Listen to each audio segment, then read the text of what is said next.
When defending against an online raid, a lot of factors can determine the outcome.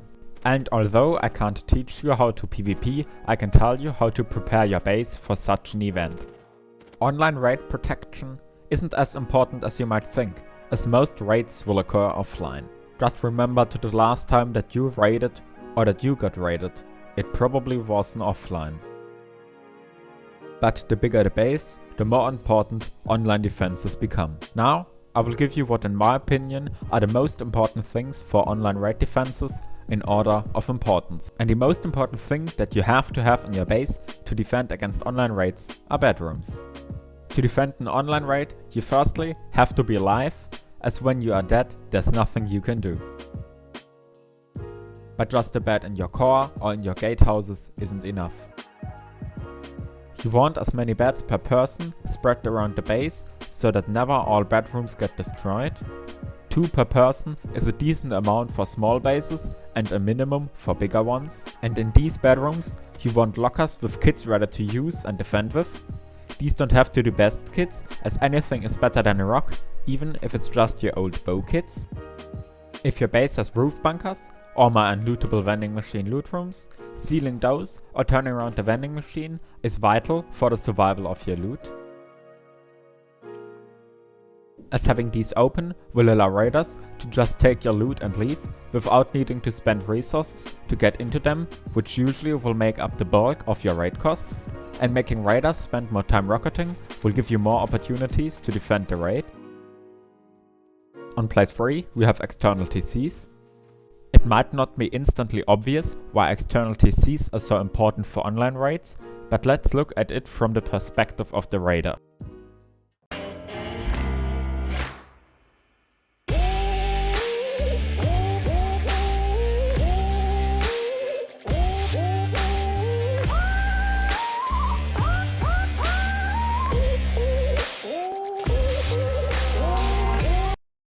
Thanks to rustysaloon.com for sponsoring this video.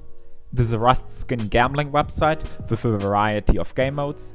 If you want to give it a try, head over there and get your free 50 cents on-site balance by using code DavDav in the affiliate tab.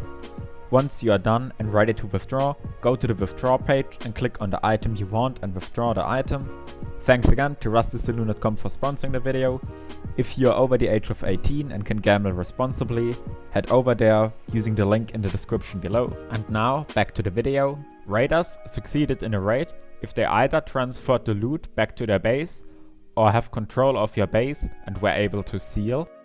And they won't be able to seal if you have external TCs that spread their privilege to your main base, so that even if your TC gets destroyed, the externals will just take over. When building externals, you have to be aware of 2 main things. First, that they actually spread their privilege far enough.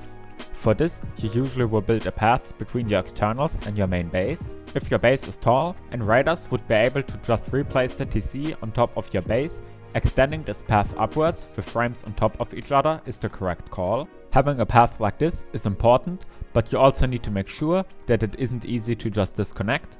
For this reason, a lot of experienced builders will add frames to their path so that breaking one foundation won't disconnect it.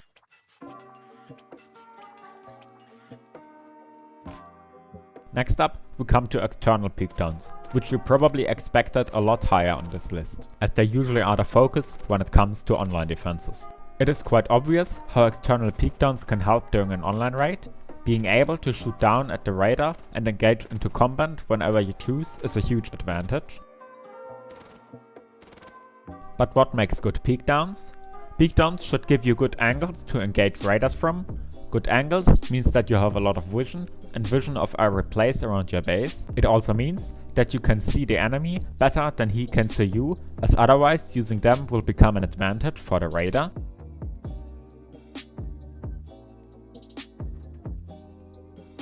Very important and currently meta defining in bigger bases is them staying up during an online raid.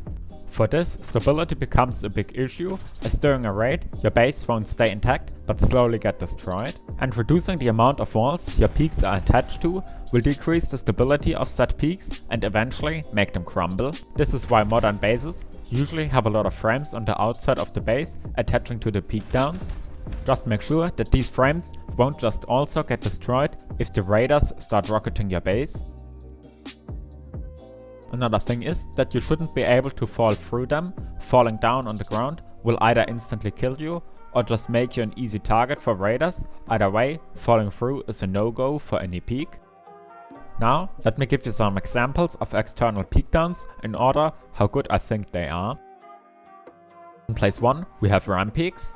In my opinion, these are the best as they give great angles and a lot of visibility while having good stability, and even spreading it across, they are pretty decent to implement, as usually it will be just 2 square foundations placed on the outside of your base.